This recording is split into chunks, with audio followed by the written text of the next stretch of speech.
여러분 스마트폰에 부품이 몇 개 들어가는지 아십니까? 무려 2,000개가 넘게 부품이 들어간다고 해요. 딜로잇에서 발표한 조사에 따르면 일반 소비자들은 스마트폰의 기능 중 20%에서 30% 정도만 알고 사용한다는 거예요. 사실 내재되어 있는 기능을 알면 알수록 일상생활에 더 많은 활용을 할 수 있다는 것이죠.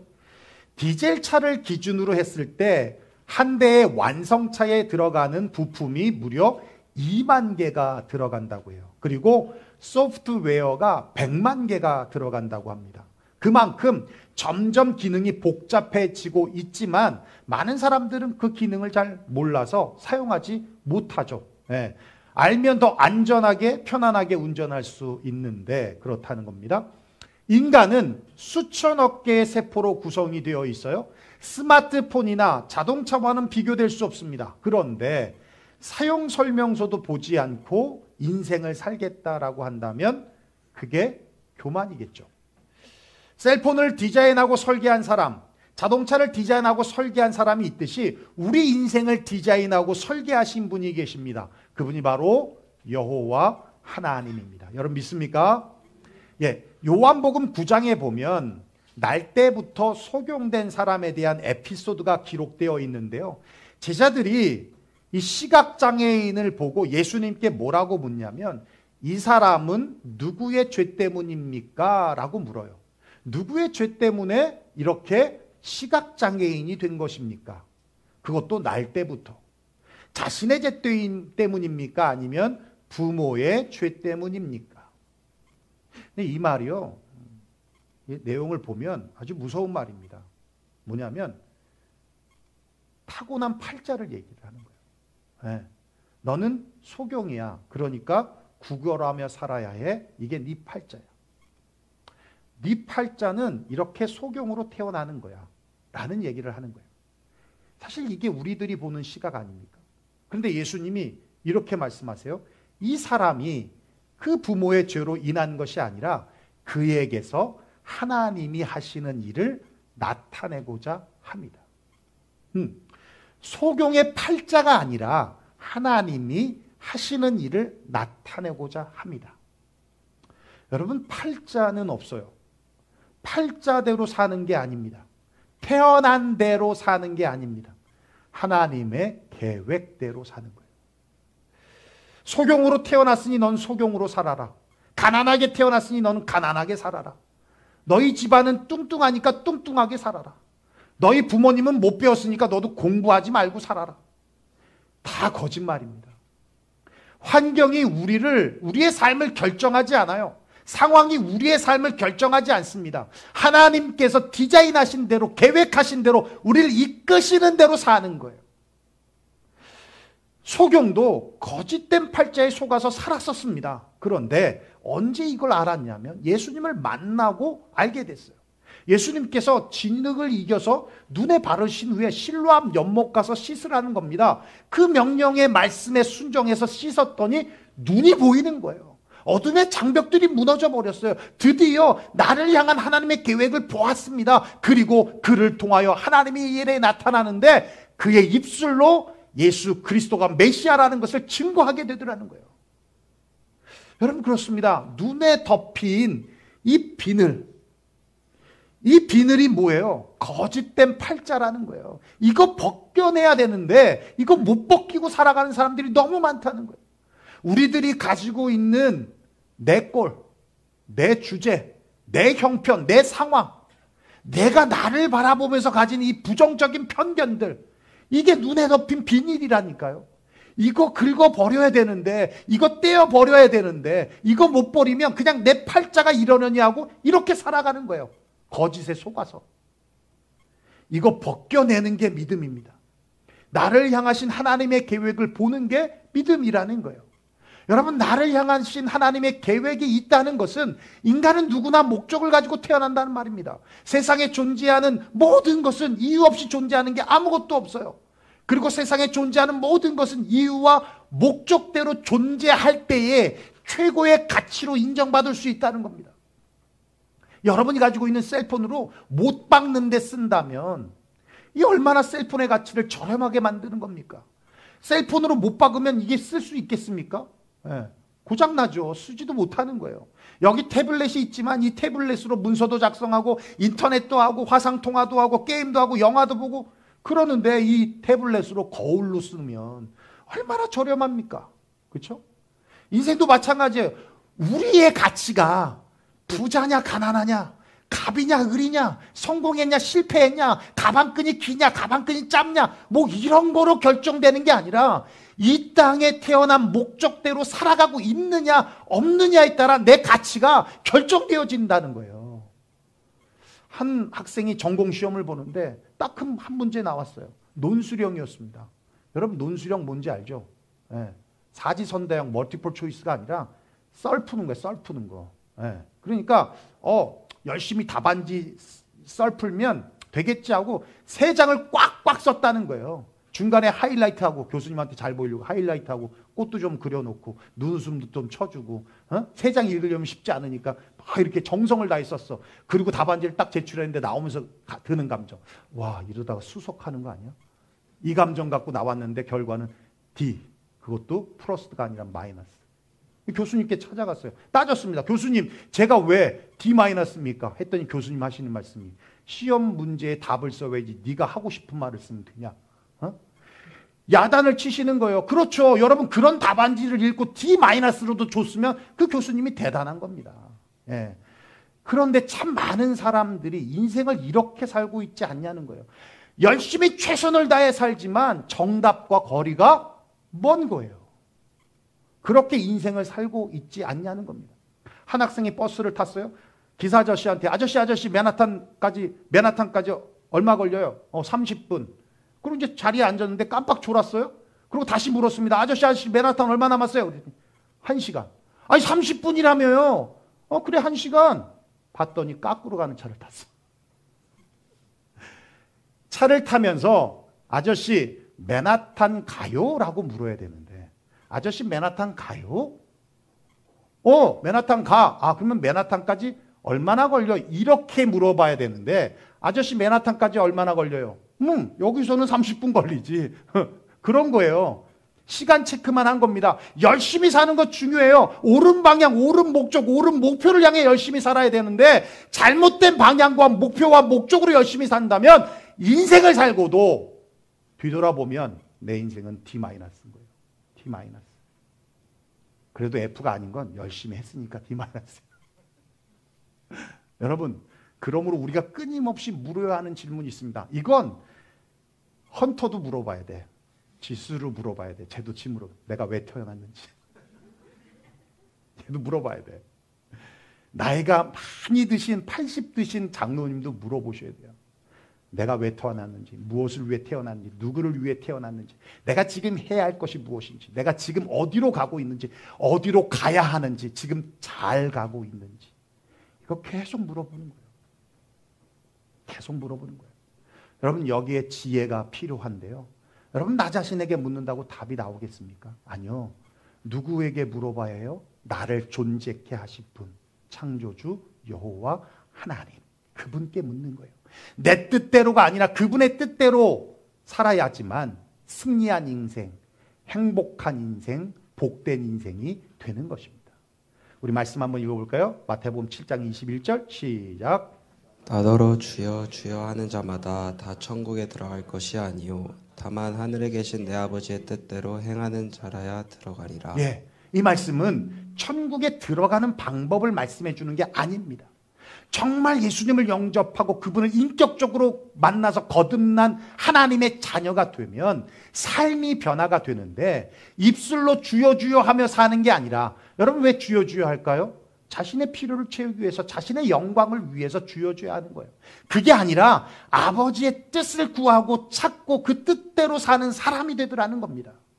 로마서 12장 2절 말씀 한번 읽어볼까요? 시작. 너희는 이 세대를 본받지 말고 오직 마음을 새롭게 함으로 변화를 받아 하나님의 선하시고 기뻐하시고 온전하신 뜻이 무엇인지 분별하도록 하라. 네, 그렇습니다. 우리가 예수님을 믿는다면 우리는 끊임없이 해야 할 것이 있어요. 바로 하나님의 뜻을 구하고 하나님의 뜻을 찾고 그분의 뜻대로 살기를 소원하면서 그분의 뜻대로 살기를 기뻐하는 거예요. 이게 우리가 끊임없이 해야 될 것입니다.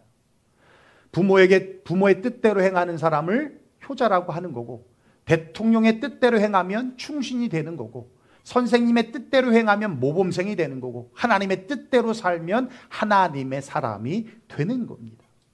그렇습니다. 우리를 향하신 하나님의 뜻이 무엇이냐? 아주 간단해요. 오늘 본문의 말씀인데 우리 다시 한번 읽어볼까요? 시작. 항상 기뻐하라, 쉬지 말고 기도하라, 범사에 감사하라. 이것이 그리스도 예수 안에서 너희를 향하신 하나님의 뜻이니라. 여러분 믿습니까? 여러분 이 말씀에 한번 이런 질문을 던져 보십시오. 항상 기뻐하고 쉬지 말고 기도하고 범사에 감사하라 하는 것은 하나님의 뜻과 도대체 무슨 상관이지? 이게 하나님의 뜻과 무슨 상관일까? 한번 질문을 던져 보십시오. 그리고 이 말씀을 한번 묵상해 보십시오. 항상 기뻐하라, 쉬지 말고 기도하라, 범사에 감사하라. 이번 주 한번 묵상해 보십시오. 그러면요, 사실 이 안에서 끝이 나요. 이 세 문장에서 끝이 납니다. 마치 수학 문제도 공식에 대입하면 그냥 풀리듯이 삶의 문제를 하나님의 뜻대로 푸는 공식이 항상 기뻐하는 것이고 쉬지 말고 기도하는 것이고 범사에 감사하는 거예요. 이게 공식이야. 여기에 대입하면 모든 게 풀리는 거예요. 하나님의 뜻대로 삶의 문제가. 항상 기뻐하라는 말씀은 하나님의 뜻을 찾는 자세를 말합니다. 쉬지 말고 기도하라는 말씀은 하나님의 뜻을 구하는 방법을 말하는 거고, 범사에 감사하라는 말씀은 하나님의 뜻을 이루는 과정의 태도를 말하는 거예요. 오늘은 시간이 너무 많이 가니까 한 가지만을 말씀드릴게요. 항상 기뻐하라에 대해서 말씀을 드리고 다음 주에 나머지 두 가지 말씀을 드리겠습니다. 항상 기뻐하라는 하나님의 뜻을 찾는 자세예요. 여러분 하나님께서 인간을 창조하시고 아담과 하와를 어디에 두셨어요? 에덴에 두셨어요. 에덴이라는 뜻은 pleasure, 기쁨입니다. 하나님께서 천지를 창조하시면서 좋았더라고 하시잖아요. 그렇게 기뻐하셨던 것처럼 그 기쁨을 가지고 사람이 살 수 있는 공간인 에덴, 즉 기쁨의 공간에 아담과 하와를 넣으셨던 겁니다. 기쁨은 하나님이 주신 선물이었어요. 그런데 죄로 인해서 에덴에서 쫓겨남으로 우리가 잃어버린 건 생명뿐만 아니라 기쁨입니다.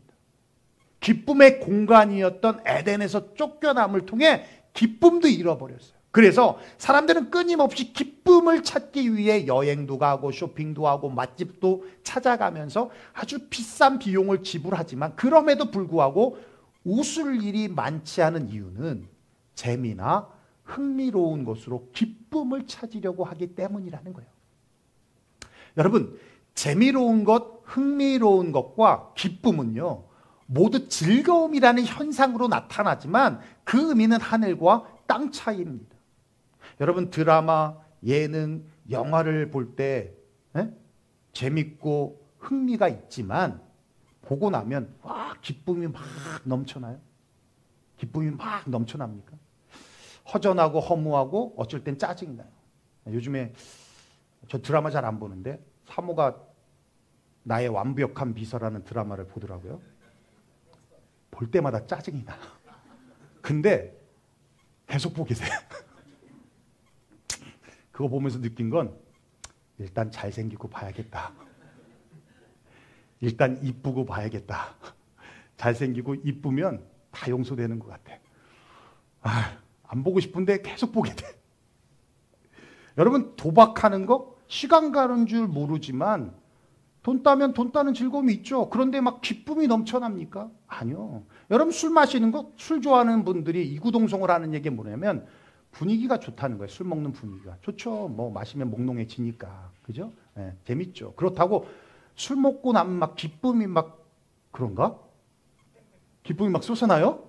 안 먹어봐서 난 모르겠지만 술 깨고 나면 머리 아프잖아요. 속쓰리고 허전하잖아요.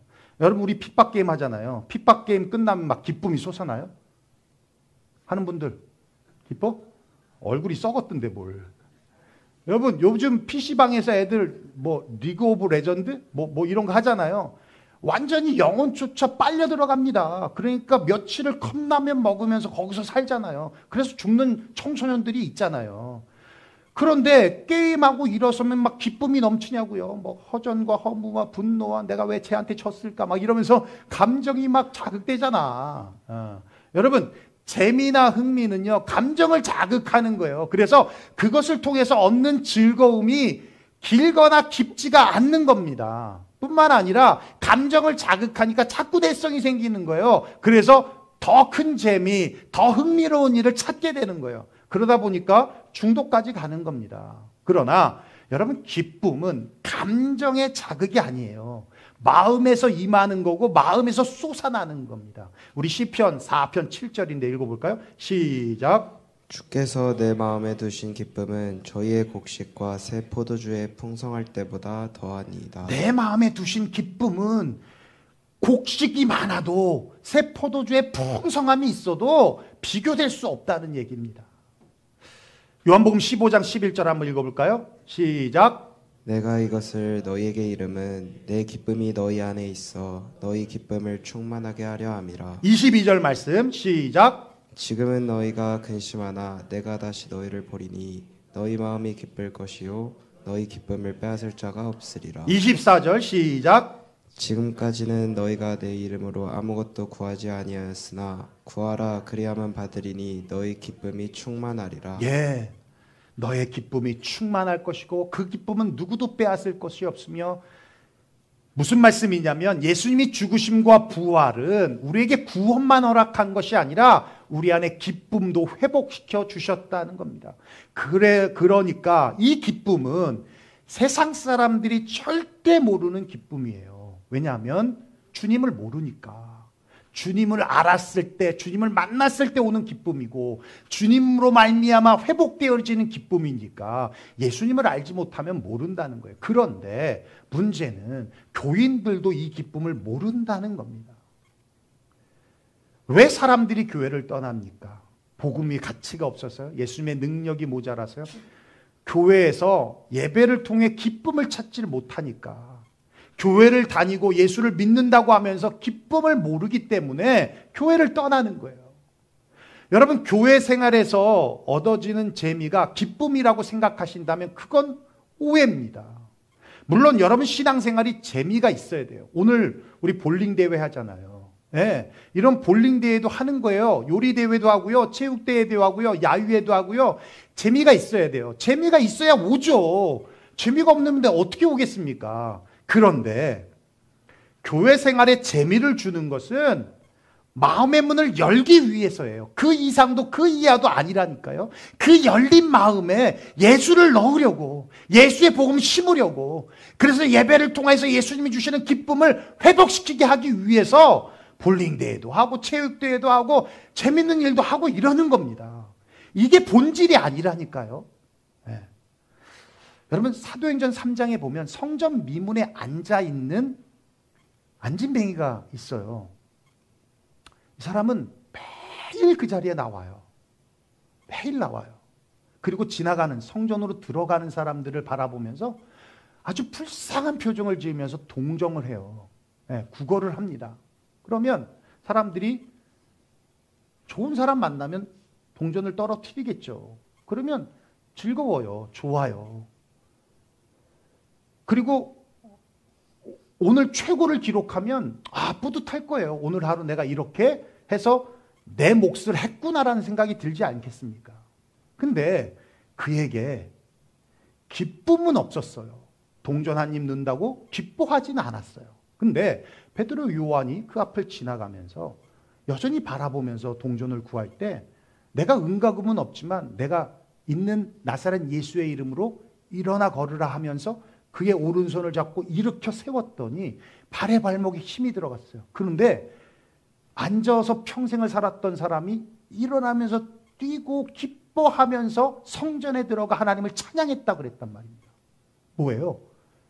동전 한 입 받을 때의 감정이 아니라니까요. 이건 어마어마한 기쁨이 그에게 동전 한 입과는 비교될 수 없는 기쁨이 찾아왔다는 거예요.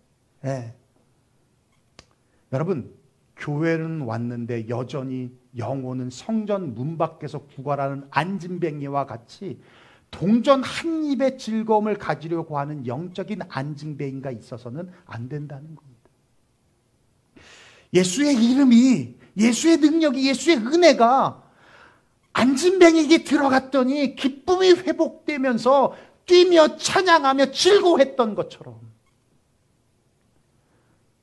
여러분, 마음의 문을 열고 주님 앞에 찬양하고 예배드리고 말씀을 듣는 속에서 기쁨이 회복되어야 안진뱅이가 안 되는 거예요. 근데 여전히 밖에서 그냥 영혼은 떠나 있으면서 찬양을 해도 따라하지 않고 그러면 여전히 영적인 안진뱅이야. 그냥 와서 동전 한 입 받으려고, 그냥 그런 기쁨을 누리려고, 즐거움 누려보려고. 아닙니다. 지난주 커피 브레이크 성경 모임을 하는데 죽으면 가장 아름다운 모습으로 변화해서 천국을 간다고 말씀을 드리면서, 여러분 그렇잖아요. 교통사고 난 분은 교통사고 난 모습으로 천국 가진 않잖아요. 그렇죠? 가장 아름다운 모습으로 변화해서 천국을 간다라고 말씀을 드리면서 질문을 던졌어요. 인생을 살면서 가장 아름다울 때가 언제였냐고 물었더니 한 권사님이 그렇게 말씀하세요. 주님을 만났을 때라고. 와, 그 말씀 듣고 돌아보니까, 야, 그래, 그때가 제일 아름다워. 그때가 제일 멋있어. 여러분, 그때 주님을 만났을 때 뭔가 아우라가 있어요. 문제가 바뀐 것도 없고 내가 뭐 갑자기 부자 된 것도 아닌데 그냥 기뻐, 평안해, 감사해. 그냥 얼굴에 그게 막 나와, 막 넘쳐나. 그때가 제일 아름다워. 여러분이 제일 아름답게 보일 때가 언제인지 아세요? 예배 마치고 은혜 확 받고 나올 때. 그때 여러분 얼굴이 막 해같이 핀다. 근데 예배 때 시작부터 끝까지 졸면서 예배 드린 분들 나갈 때 보면 얼굴이 퉁퉁 부었어. 진짜 가장 아름다울 때가 하나님의 은혜를 받을 때. 그때는요 진짜 아름다워져요. 그 안에 기쁨이 담기고요, 감사가 있고요, 평안이 있다니까요. 그러니까 그 아우라가 있어요. 그 아우라가. 아, 우리 죽으면 그때 그 모습으로 변화되는구나. 그래, 그럴 거야. 그때 그 모습으로 우리는 변화돼서 가장 아름다운. 네.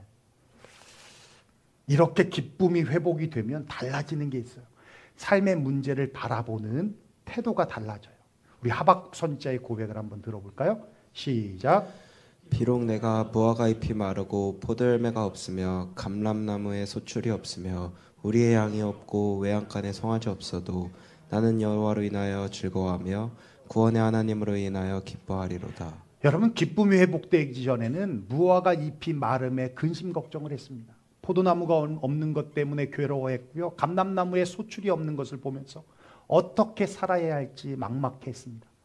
우리의 양이 없고 외양간에 송아지가 없는 것을 보면서 살 소망을 잃어버리기도 했습니다. 왜요? 그것만 보니까. 문제만 보면 문제가 커 보이는 거예요. 여러분, 나는 여호와로 인하여 즐거워하며 구원의 하나님으로 인하여 기뻐하겠다.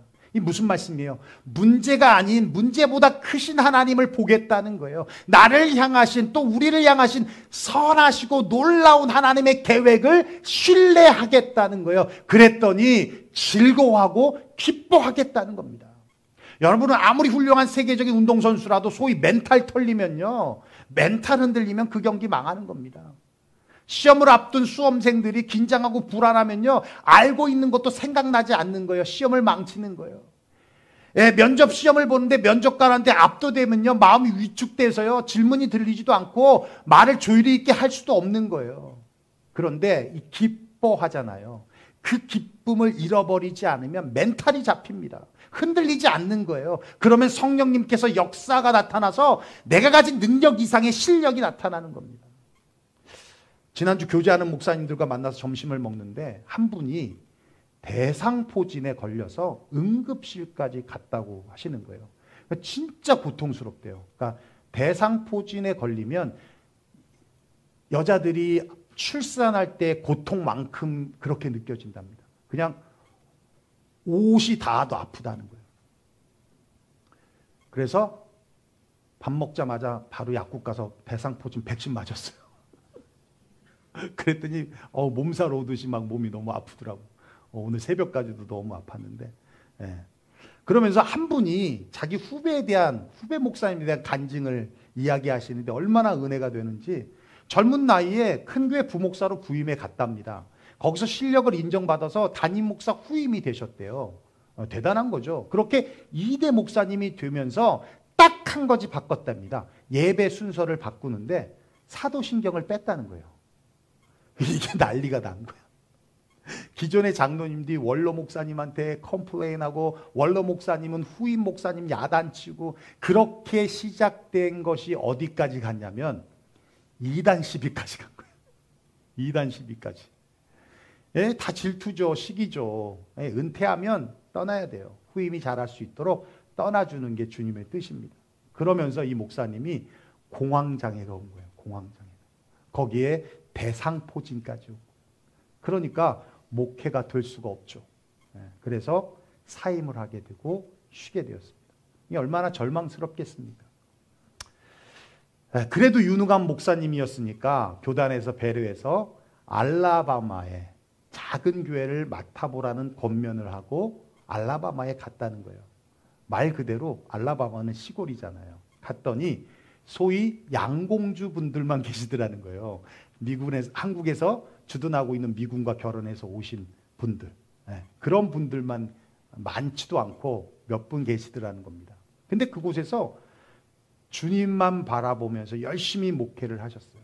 그 중에 하나 했던 것이 뭐냐면, 한 달에 한 번씩 그분들 모시고 교회 밴으로 조지아 아틀란타 가는 거예요. 가서 사우나하고 맛있는 식당에서 밥 먹고, 올 때는 하나름에 들려서 장 보고, 이걸 한 달에 한 번씩 꼭 하셨다는 겁니다. 이게 소문이 나가지고 알라바마에 있는 양공주들이 다 오시는 거예요. 부흥이 됐어요. 근데 그분들은 서열이 정확하답니다. 이 군인 와이프라 그런지 서열이 정확해. 라운드 테이블인데 식사를 하면 목사님이 딱 앉잖아요. 그러면 서열별로 앉으신대요. 서열별로. 그리고 그분들이 자기 젓가락으로 음식을 떠서 목사님 접시에 올려놓는대요. 그러면 막 먹으면 안 돼. 주신 서열대로 먹어야 된다. 왜냐하면 주신 분은 알잖아. 내가 김치 줬는지 젓갈 줬는지 알잖아. 그걸 보고 있는 거예요. 그래서 서열대로 먹어야 된대. 그거 서열대로 안 먹으면 큰일 난답니다. 그렇게 열심히 잘 섬기면서 목회를 하셨어요. 근데 그 모습을 본 큰 교회 목사님이 은퇴를 하시면서 그분을 후임으로 내정하셔서 지금은 텍사스의 큰 교회 담임 목회하고 계신다는 거예요. 그 간증을 들으면서 힘들지만 처지와 형편 보지 않고 기쁨으로 주님만 바라보니까 오히려 알라바마라고 하는 그 시골이 회복할 수 있는 공간이 되더라는 거지. 다시 회복할 수 있는. 여러분, 공황장애, 대상포진, 알라바마를 생각하면 이 젊은 목사님이 꿈도 있고 비전도 있을 텐데 얼마나 절망스러웠겠습니까? 그런데 주님만 바라보면서 기쁨으로 맡겨진 목회를 잘 감당하니까 주님의 뜻을 깨닫게 되더라는 거예요. 사랑하는 유영교회 성도 여러분, 주님의 뜻을 찾기를 원하십니까? 항상 기뻐하십시오. 이번 한 주간도 주 안에서 기뻐하심으로 주님의 뜻대로 살면서 주님께 one step forward 하시기를 주의 이름으로 축원합니다. 기도하겠습니다. 예, 오늘 말씀 들은 대로 우리 함께 기도했으면 좋겠습니다. 여러분 지금 잘 가고 계십니까? 주님의 뜻을 물으면서 살고 계십니까? 주님이 원하시고 기뻐하시는 방향대로 살아가고 계십니까? 네, 이건 누구에게나 언제나 던져야 될 질문입니다. 아무리 열심히 답안지를 작성해도 문제와 먼 답을 적으면 그건 D-입니다. F 안 맞은 것만으로도 감사해야 되는 거예요. 열심히 최선을 다해 사는 것 중요합니다만 그러나 올바른 방향으로 사는 것이 더 중요하죠. 그럼에 있어서 하나님의 뜻을 찾는 것, 하나님의 뜻을 구하는 것은 주님을 만난 자들이 반드시 해야 될 일들이고 과정입니다. 끊임없이 물어야 하는 것이죠. 그럼에 있어서 항상 기뻐하는 것, 주님의 뜻을 찾는 자세라는 것을 우리 기억하면서 하나님 이번 한 주간 주님의 뜻대로 살기를 원합니다. 그럼에 있어서 이번 한 주간 주님이 주신 기쁨으로 살아내겠습니다. 세상이 주는 흥미와 재미가 아닌 주님이 주신 기쁨으로 살아갈 수 있도록, 그래서 한 걸음도 주님 앞에 나아갈 수 있는 한 주가 될 수 있도록 인도하여 달라고 우리 시간 함께 기도하며 나아가겠습니다. 함께 통성으로 기도하겠습니다. 고마우신 우리 아버지 하나님, 감사와 영광을 주님 앞에 올려드립니다.